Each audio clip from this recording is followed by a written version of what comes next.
My stepfather broke two of my fingers the night I turned 22, not with his fist. With a door. He said it was an accident. My mother nodded and handed him a beer. That wasn't the beginning. It was just the first time I had a number to put on what was happening to me. 2 fingers. 4 weeks in a splint. 0 police reports. The beginning was quieter than that. The beginning smelled like casserole and new carpet, and the particular kind of hope my mother carried into every new situation, the kind that asked everyone around her to pretend along with it. His name was Conrad. He came into our lives when I was 9 years old, holding a bouquet of gas station flowers and wearing a button-down shirt that was slightly too small across the shoulders. My mother laughed at something he said before he even stepped through the door. I remember thinking she hadn't laughed like that in a long time. I wanted to like him for that. I really tried. By the time I was 12, he had moved in. By 13, his name was on our lease. By 14, I understood that the version of Conrad my mother saw and the version who stood in my doorway at 11 at night asking why I hadn't finished cleaning the kitchen were not the same person. She never saw the doorway version. I think she chose not to. My mother was not a stupid woman. That's what made it so hard to explain to anyone. She had a degree in accounting. She balanced our finances to the cent. She could spot a sale from across a parking lot and mentally calculate the unit price before she reached the shelf. She was sharp and precise and capable. She just had a different operating system when it came to Conrad. Around him, the sharpness went soft. The precision blurred. She looked at him the way people look at something they've already decided is beautiful, which means they've stopped looking at all. I spent a lot of years trying to get her to look at me that clearly. She didn't. I was 17 when I won the regional writing competition. First place out of 240 students across 6 counties. The prize was a $500 check and an invitation to submit to a youth publication based out of Nashville. My English teacher, a quiet woman with reading glasses perpetually on top of her head, called my mother personally to tell her. I remember sitting at the kitchen table, watching my mother's face while she listened. She said, yeah, yes, thank you. She hung up and said, Conrad, can you check on the chicken? She didn't mention the competition to me that night, or the next day, or ever. 3 weeks later, I found the check in the recycling bin, torn in half, still in its envelope. Unopened. I taped it back together and kept it in a shoebox under my bed. I didn't know why.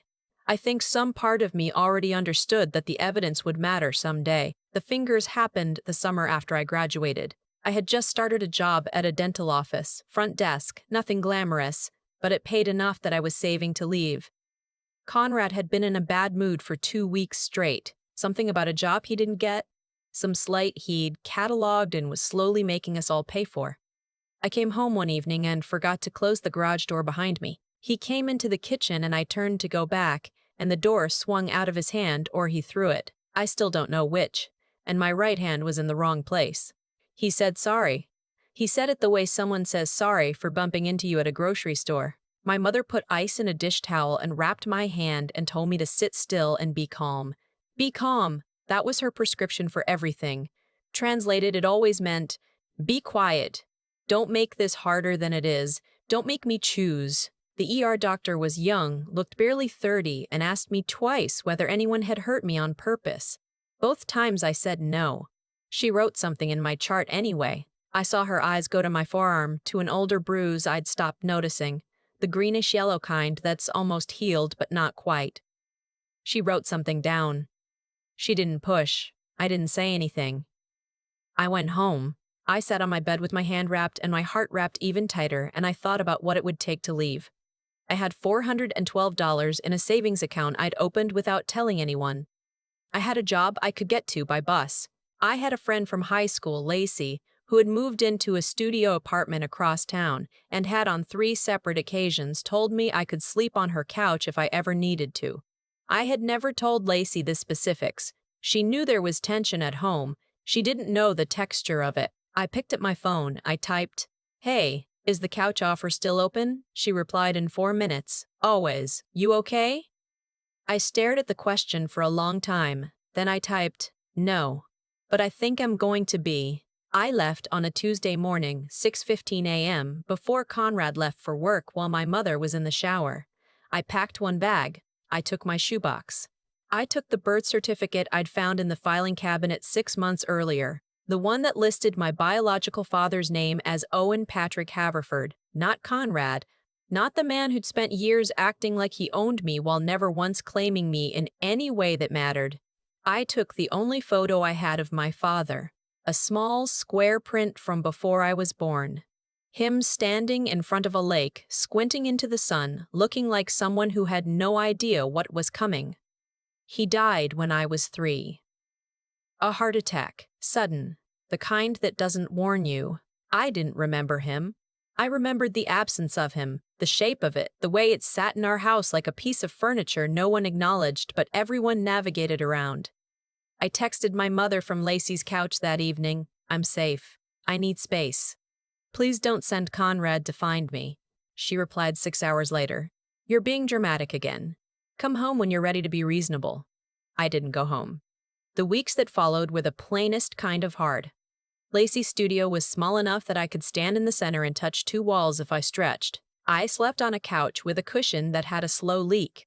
I ate a lot of peanut butter on toast and a lot of instant oatmeal, and I was more content than I had been in years, which told me everything about where I'd been living. I started keeping a notebook. Not a journal. I had tried journals before, and they always felt like I was performing sadness for a future reader. This was different. It was a log. Dates, incidents, descriptions. The door and my fingers. The time Conrad threw a full water glass at the wall 2 feet from my head because I interrupted him. The time my mother told my aunt at Thanksgiving that I had adjustment issues because I'd stopped smiling on command. The torn check. The birth certificate. I wrote everything down in the flattest language I could, no adjectives, just the facts as I remembered them. A woman I would eventually meet told me that was exactly right, that emotion argues, but documentation proves. That woman was named Theodora. She was a family law paralegal who volunteered 2 evenings a week at a legal aid clinic 3 bus stops from Lacey's apartment. I found her because Lacey found a flyer, which Lacey found because she was the kind of person who read bulletin boards and believed in the kind of help that comes from strangers. I brought my notebook to the clinic on a Wednesday in October. It was raining. The waiting room smelled like wet umbrellas and the particular anxiety of people holding problems they don't know how to carry. I signed in, sat down, and waited 40 minutes. When Theodora came out to get me, she was small, late 40s, with close-cropped gray hair and the kind of steady eye contact that made you feel like she had nowhere else to be.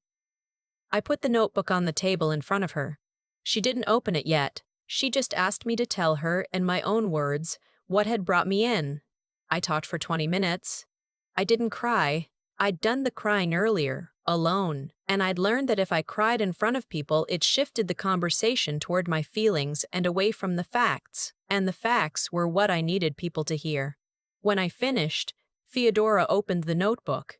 She read carefully. She asked 3 questions: whether I had documentation of the ER visit, whether I still had the check, whether I had the birth certificate. I had all 3. She looked at me over her reading glasses. You built a case, she said. You didn't know that's what you were doing, but you did. I felt something loosen in my chest. Not relief, not yet. Just the particular sensation of being believed by someone who had no reason to believe you out of loyalty. In the months that followed, Theodora connected me with an attorney named Jessamine who handled civil cases. Jessamine was young, maybe early 30s, with a voice like she'd been in a hurry all her life, but had learned to slow it down professionally. She looked at my documentation and said the case against Conrad for intentional harm was, in her words, thin but possible. The case against my mother for years of negligence and enabling was harder. But there was something else. The house. My mother had called me once, about 3 months after I left. The conversation had been careful on both sides, treading around everything real until the end, when she mentioned almost offhandedly that she and Conrad were refinancing. She needed me to sign something, she said. A formality. since my name was technically still on the property records from years ago when my grandmother had added me as a secondary party before she passed. I said I would think about it. I told Jessamine the next day. Jessamine went quiet for a moment. Then she said, "Don't sign anything." It turned out that the property, the house I grew up in, the house my grandmother had owned and passed to my mother with the stipulation that it would eventually come to me, had been quietly transferred. My mother had listed Conrad as co-owner 3 years into their relationship, which was within her rights, but the refinancing would have generated equity, and my signature, once obtained, would have functioned as a relinquishment of any future claim I might have had through the original deed restriction my grandmother's will had included. My grandmother, who I called Bertie. I stopped. I looked at the name list again. Bertie was taken. I almost wrote her real name instead, the one I used when I talked to her ghost in my head, which was something I did more than I'd admit. I'll call her by what she called herself and her garden, what she'd written on the clay pots she painted every spring. I called her Nona. Nona had been specific in her will. The house was to pass to my mother for her lifetime use, but upon any sale or transfer of substantial equity, I was to receive 30%. Conrad had moved in. Conrad had been added to the deed, and now Conrad and my mother were attempting to pull equity out of a property I had a legal interest in, using my signature, without explaining any of that to me. Jessamine said it with the same quietness she used when she was most serious. They were trying to use you to sign away your own inheritance. I sat in her office with my hands folded in my lap and thought about the casseroles, the gas station flowers, my mother's laugh at the door before she even knew him. I thought about the check in the recycling bin. I thought about how a person decides to erase their child slowly over years, in such small increments that the child spends half her life wondering if she's imagining it. She wasn't imagining it. I wasn't. We filed. Not just the civil complaint, but a separate action regarding the property. Jessamine had a colleague, an older attorney named Saunders, who did estate law and who, when he read the original deed restriction from Nona's will, pressed his lips together and said, "This is not ambiguous." He said it like he was pleased, which I understood to mean he found the clarity professionally satisfying.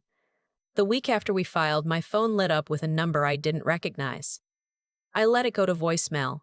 The message was from a woman who said she was a friend of my mother's from church. She said my mother was devastated. She said I was breaking up a family. She said she hoped I would find it in my heart to reconsider. I saved the message. I forwarded it to Jessamine, labeled third-party contact attempt. Conrad called twice. I didn't answer. He left no voicemail, which somehow said more than a voicemail would have. My mother called once, late on a Thursday night. I watched the phone ring. I let it ring. She left a voicemail that was 40 seconds long. Her voice was low and careful, the accounting voice, the one she used when she was calculating. She said she didn't understand why I was doing this. She said she had sacrificed a lot for me.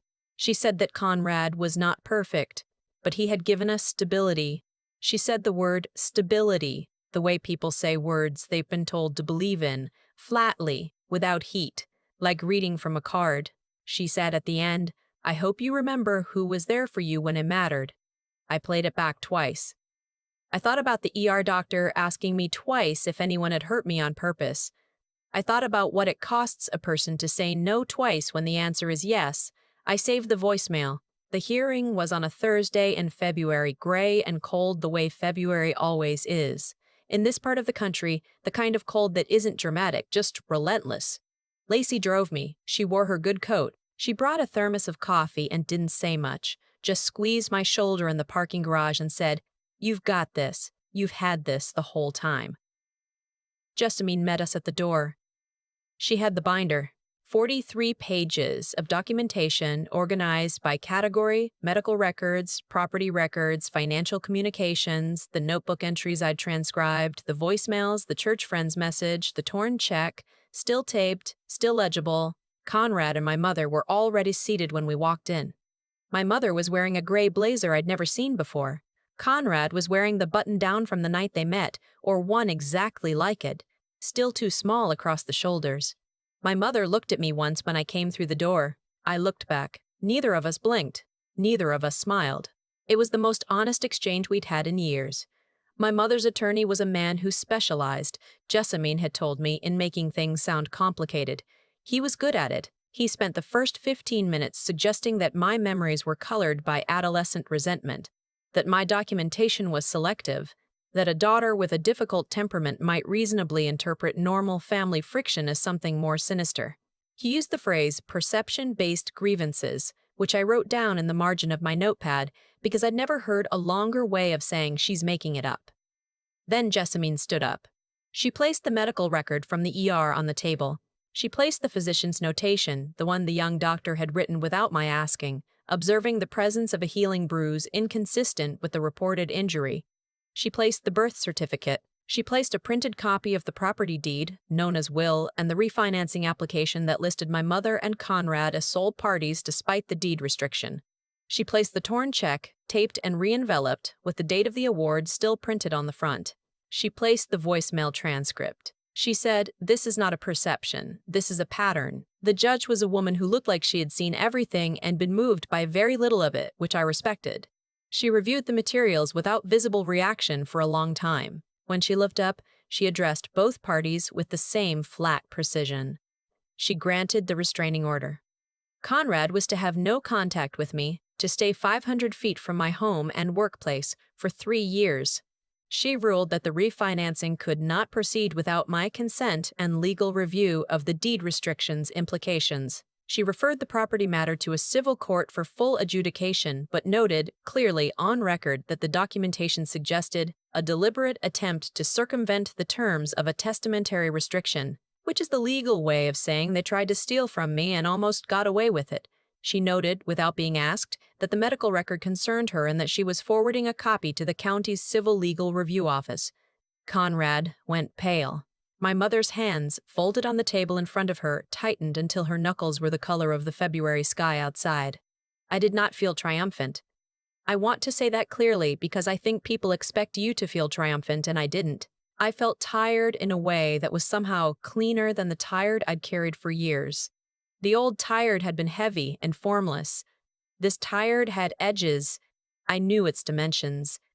I could put it down and pick it up deliberately, which meant it wasn't in charge of me anymore. Outside on the courthouse steps, Lacey hugged me so hard I made a sound. Jessamine shook my hand and said, "The property adjudication will take a few months. But I want you to know that what we built in there today, that doesn't come apart." I thanked her. "I meant it the way you mean things, when you've run out of the energy for performance." In the weeks after, things happened the way things happen when a stone is thrown into still water. Not all at once. In rings. Conrad's employer was a mid-sized logistics company.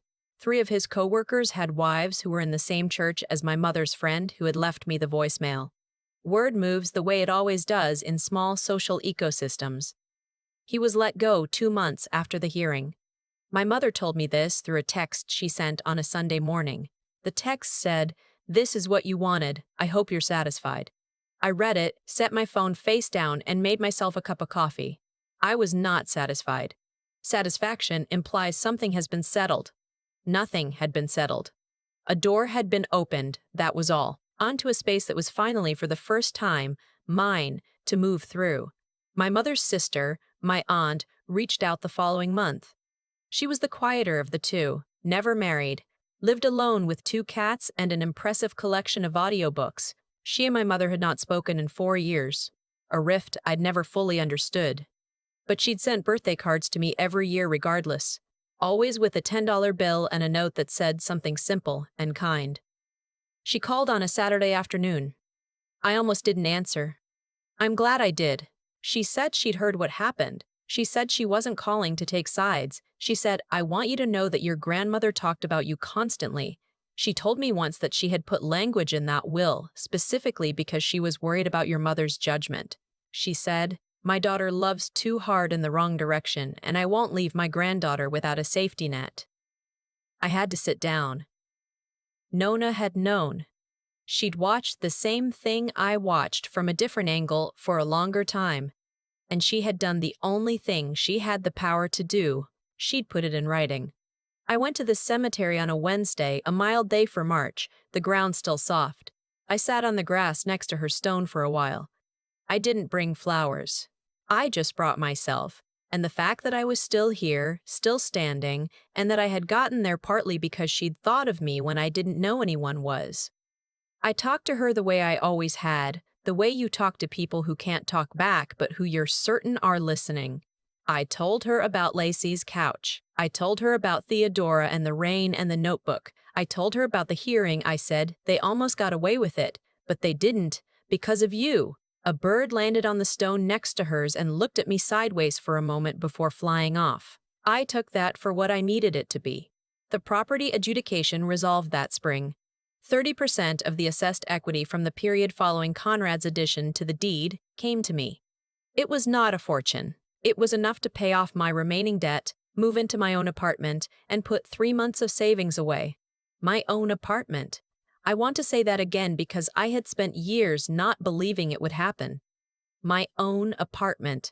A second-floor unit in a building with a buzzer system and a landlord who answered texts within 4 hours. I painted one wall a deep blue-green, the color of the lake in the photo of my father. I hung the photo on that wall. I bought a table at an estate sale, dark wood, slightly scratched, heavy enough that it wasn't going anywhere. I bought a new notebook. I didn't start it with a list of incidents or dates or evidence. I started it with a sentence. I started it with a sentence. I am no one's footnote. I reread it. I kept it. I moved on to the next page. 6 months into my new life, a colleague at work mentioned an organization she volunteered with on weekends, support groups for adult women who'd grown up in volatile households, survivors navigating family estrangement, and the particular grief of loving people who hurt you. She said it like she wasn't sure if I'd be interested, hedging, not wanting to presume. I signed up that same afternoon. The first session I attended, I didn't speak. I sat in a circle of 12 women in a community room that smelled like burnt coffee and lemon cleaning spray, and I listened. A woman in her 40s talked about her father. A girl who couldn't have been more than 21 talked about her stepmother. A woman with a voice like gravel talked about loving her mother, while also understanding that her mother had never once put her first, not once, not even in the small ways that don't cost anything. I came back the following week, and the week after that. One evening, a woman came in late, a little out of breath, mid-30s, sharp-eyed, wearing a coat that was slightly too big. She sat at the edge of the circle and didn't speak for the first half hour. Near the end, the facilitator asked if she wanted to share anything at all, even just her name. She said, I just left, this week. I just left. The room held that for a moment, the way rooms hold things when everyone in them understands exactly what it cost. I thought about Lacey's couch. I thought about the text I'd sent at 6 in the morning on a Tuesday. Hey, is the couch offer still open? After the session ended, I walked over to her. I didn't give her a speech. I didn't tell her it gets better in the relentless performative way people say it. I just handed her a piece of paper with the legal aid clinic's address on it and said, start documenting. Even if you don't know what for yet, write it down, date everything. She looked at the paper for a long time. Then she folded it and put it in her coat pocket. Thank you, she said. Theodora's there on Wednesdays, I said. Bring whatever you have, even if it feels like nothing. She nodded. She left. I walked my car in the parking lot. The night was cold, a clean kind of cold. The kind that wakes you up instead of wearing you down. I sat in the driver's seat for a moment before starting the engine. I thought about my mother in that gray blazer. I thought about the voicemail, 40 seconds, the accounting voice. I thought about what it means to be someone's child and someone's inconvenience at the same time, for so long that you can't always tell the difference between love and management. I had stopped waiting for her to explain. I had stopped waiting for the version of the conversation where she finally saw what I needed her to see. Some people don't get that conversation. That's not a failure of love. It's a fact, like weather, like the cold outside my window, like the blue-green wall in my apartment that nobody chose for me. I started the engine. On the drive home, I passed the neighborhood where I grew up. I didn't stop. I didn't slow down. I watched it go by through the window, street lights and driveways and the particular flatness of a place you've outgrown, and I kept driving. I kept driving until I was home, and home was where I chose it to be. That meant everything. That was the whole of it. Not the court ruling, not the equity check, not the restraining order with its clean official language. Those were outcomes. The thing that changed me was simpler and harder to explain. It was the moment I stopped measuring myself against what they thought I was worth. You cannot wait for the person who hurt you to assign you value. They've already shown you their math, and it was never going to add up in your favor. You have to do the math yourself. With whatever's left, with the torn check, and the taped edges, and the shoebox, and the couch cushion with the slow leak, you build from what they left you, which is not nothing. It never was. I know that now. Some nights I still hear her voice, not the 40-second voicemail, the earlier one, from before everything calcified. The one that used to hum while she brushed out the knots in my hair when I was small. The one that told me to look both ways and to say please and to always write thank you notes because it shows people you remember them. She taught me that. She taught me to keep records of what matters. I just applied it differently than she expected. I used to think the hardest part of all of this was the night my fingers broke. It wasn't. The hardest part was the morning after, when I woke up in the same house with the same people, and nothing had changed except that I now had a number 2 to put on something I'd been trying to name for years. What Conrad did was violent and specific. What my mother did was quieter and, in the long run, more damaging. She handed him a beer. She told me to be calm. She used a word, dramatic, that she had been using since I was 12 years old. And she used it so consistently that for a while I believed her. That's the part I had to work hardest to undo, not the physical pain, the belief. There's something that happens when a person is told over and over that their perception is wrong. You start fact-checking yourself constantly. You replay conversations looking for the moment you misread things. You apologize for reactions before anyone asks you to. It becomes automatic. And the people who benefit from your self-doubt never have to say a word. They just wait, because they know you'll do the work of dismantling yourself for them. I didn't understand any of that until Theodora read my notebook at the clinic on a rainy Wednesday and said simply, "You built a case." She didn't say I was brave. She didn't say I was a survivor. She said I had done something methodical and real, and that it had value. That reframing changed something in me, because I had been told my whole life that I was too emotional to be credible. And here was someone telling me that the way I had processed my own life was, in fact, evidence. What followed from that, the attorney, the hearing, the property decision, was not luck. It was the direct result of having written things down, having kept the torn check, having said no to signing a document I didn't understand instead of saying yes to keep the peace. Every small act of self-preservation added up. That's not a metaphor. That's how the case was built and how it held. Conrad lost his job. My mother sent me a text that said she hoped I was satisfied. I wasn't satisfied. I was tired and clear-eyed and in possession of my own life for the first time. Those are not the same thing. The question I get asked in the support group by the women who are still in the middle of it is, how do you start? And the honest answer is that you start by believing your own memory. Not loudly, not dramatically. You just stop letting other people revise it for you. You write it down. You date it. You keep it somewhere they can't reach. Nona knew that. She wrote it into her will because she understood that good intentions don't protect people. Specific, documented, legally binding language does. She couldn't be there for me in person, so she built me a safety net out of paper and ink and witness signatures, and it held. That's the thing about doing the right thing quietly, over time, without recognition. It doesn't disappear, it accumulates, and eventually, when it's needed, it's there. I am still learning to trust that. Some mornings, it's easier than others.